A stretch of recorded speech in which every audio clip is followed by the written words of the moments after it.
Hello guys, welcome back to my new blogs. আজকে একটু বাইকে করে ঘুরতে বেরিয়েছিলাম।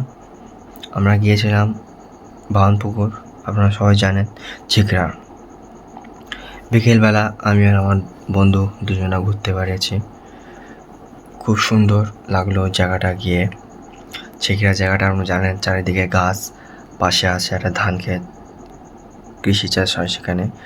বর্ষার সময় হয় ধান, আর শীতকালে হয় সরষে চাষ। আর রাস্তার চারিপাশে যে এত সুন্দর গাছপালা আছে, মানে মনে হবে যেন জঙ্গলে যাচ্ছে, আমরা জঙ্গলের রাস্তা দিয়ে যাচ্ছি। এত সুন্দর জায়গাটা, আর এত সুন্দর ওর প্রকৃতিটা। এইদিকে যেমন ধান ক্ষেত, এইদিকে আবার ফিশ ফার্মিং জায়গা আছে। চলুন তাহলে আমরা দেখে নেই কীরকম জায়গাটা। দেখতেই পাচ্ছেন, আমরা দেখতে দেখতে এই চলে আসলাম। আমার বন্ধুটা এই কুকুরের দিকেই ফোকাস করেছিল, শুধু কুকুরের খুব ভালো লেগেছে ওর। এই যে দেখতে পাচ্ছেন, এইদিকে ফিশ ফার্মিং, এদিকে আছে ধান ক্ষেত, কৃষি ক্ষেত। এইটা হলো গাছ, মনে হচ্ছে দেখুন কত সুন্দর জায়গাটা। চারিদিকে গাছ আর মাঝখানে রাস্তা চলে গিয়েছে। আর ঘাসগুলো দেখতে পাচ্ছেন পুরো ইয়েলো কালার, কিছু কিছু জায়গায় গ্রিন, বেশিরভাগ ইয়েলো কালার ছিল। তখন একটু বিকেলের টাইমে সূর্য ডুবো ডুবো ভাব। এখানে গাড়ি ঘোড়া চলে খুব কম। এদিক থেকে রাস্তাটা চলে আসে সেই আমতলার দিকে। আপনারা দেখতে পাচ্ছেন এই জায়গাটা খুব সুন্দর। অনেক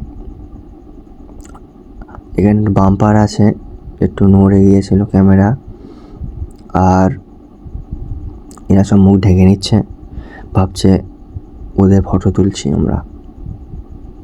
তারপরে বাইকে করে যেতে লাগলাম, বন্ধুরা আমি গল্প করতে করতে যাচ্ছি। তারপরে বন্ধু বলল যে এই ইঞ্জিন ফ্যানটা কিনবে, ইঞ্জিন ফ্যান চালানোর ইচ্ছা আছে ওর। বন্ধু জানেন তো, বন্ধু থাকলে ইয়ার্কি হয়, ইয়ার্কি আড্ডা হয়।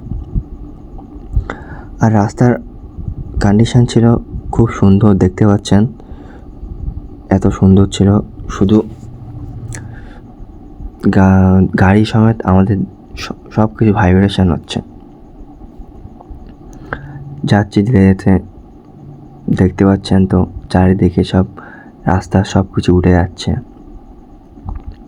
বেশি না, যারা করেছে তাদের কোনো দোষ না, দোষ হলো কিছু নেতাকেতা আছে, তাদের চাহিদা মেটাতে গিয়ে রাস্তার অবস্থা বেঅবস্থা হয়ে গেছে। চারিদিকে এখানে জলকার, ফিশ ফার্মিংয়ের পজিশান। আর এটা হলো যেটা বলে আলা বলে, এটা আলা। আর সামনে দেখতে পাচ্ছেন একটা পানির ট্যাঙ্ক, এখানে হচ্ছে, এখনো কমপ্লিট হয়নি। কত সুন্দর জায়গাটা, আপনারা নিজেই দেখুন। আর এখানে সব জায়গায় যেদিকে তাকাবেন গ্রিন আর গ্রিন। কিছু দূরে এসেই দেখতে পেলাম রাস্তাটা খুব সুন্দর একদম। এই রাস্তাটা দেখলাম খুব সুন্দর, কিন্তু একটু টার্নিং বেশি, রাস্তায় টার্নিং পড়ছে খুব। চলে আসলাম সামনে, দেখলাম কিছু লোক বসে আছে, আর ফ্লিপকার্টের লোক ডেলিভারি করতে যাচ্ছে। আমরাও চলছি। তারপরে দেখলাম রাস্তাটাও খারাপ, পানি জমে আছে এখানে। এসব গরু বাড়ি চলে যাচ্ছে, সন্ধ্যা হয়ে গেছে, বাড়ি নিয়ে যাচ্ছে। এখানে দাঁড়িয়ে পড়লে মনে অর্ডার আছে, কেউ নিতে আসবে। তারপর আমরা চলতে থাকলাম। তারপর কিছু দূরে এসে দেখলাম একটা কলা বাগান ছোট্ট, আর এখানে তো গাছপালা ভর্তি আছে। তারপরে আমরা নিজেদের দিকে যাচ্ছি। রাস্তা খুব সুন্দর, দেখতে পাচ্ছেন একদম।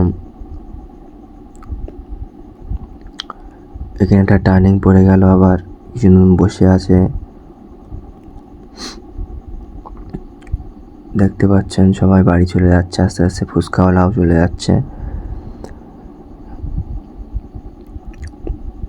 এখানে একটা বাড়ি হচ্ছে, এখানে কটা বাড়ি হচ্ছে, এখানে ছেলে মেয়ের এখানে। তারপরে আসলাম এখানে, তো রাস্তার অবস্থাটা খুব সুন্দর দেখতে পাচ্ছেন, এখানে আরও সুন্দর রাস্তা। এই জলকারটা মনে হয় ছেড়ে দিয়েছে, মানে ক্লিয়ার করে দিয়েছে, মাল ধরে নিয়েছে মনে হয়, ফিশ মানে সেল করে দিয়েছে ধরে। তারপরে আমরা যাচ্ছি, যেতে যেতে যাচ্ছি আমরা এখন। আর কিছু এই ছেলে যাচ্ছে দেখতে পাচ্ছেন, ঠিক সামনের যে ছেলেটা, ওই ছেলেটা আমাদের সঙ্গে রেস লাগাচ্ছিল। দেখুন দেখুন, এই রেস লাগা যাচ্ছে, ছোটো মানুষ তো দেখুন, ওর কাজই আলাদা। ছোটোবেলায় আমরাও ছিলাম এরকম, যে কেউ যাবে তার সঙ্গে রেস লাগাতে হবে, আমার আগে যেতে হবে। ও আগে চলে যাচ্ছে, না না আমাদের আগে যেতে হবে। এই যে পানির ট্যাঙ্কি নিয়ে আসছে, পানি বিক্রি করবে এখন রোজার সময়, বুঝতে পারছেন সবসময় পানির টান। কিছু না হোক রোজার সময় ইফতারের সঙ্গে আগে পানি দরকার, পানি ছাড়া কিছু হয় না। এখানে রাস্তা তো আরও সুন্দর, মাটির গাড়ি গিয়েছে, ট্রলিগুলো সেগুলো মাটি ফেলেছে, আর এত সুন্দর হয়ে গেছে রাস্তা, আপনারা দেখতে পাচ্ছেন খুব সুন্দর রাস্তা। রাস্তার অবস্থা করো সবাই ব্যবস্থা।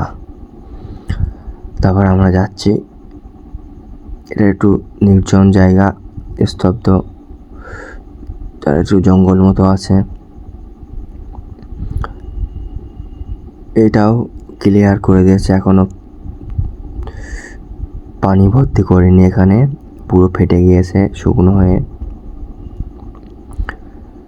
প্রচুর বড় জলকারটা, ফিশ ফার্মিং এটা খুব সুন্দর। সব এদিকে এখনো জেসিবি দিয়ে করলো, সামনে জেসিবি মানে পার বাজছিল, পার মানে নষ্ট হয়ে গিয়েছে।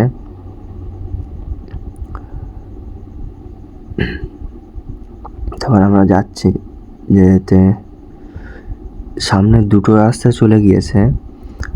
সত্যি বলতে এই রাস্তাটা আমি কোনো একবার এসছি, আর এই একবার দুবার। বন্ধু পিছনে ছিল, তার কাছে জিজ্ঞাসা করে নিচ্ছিলাম কোন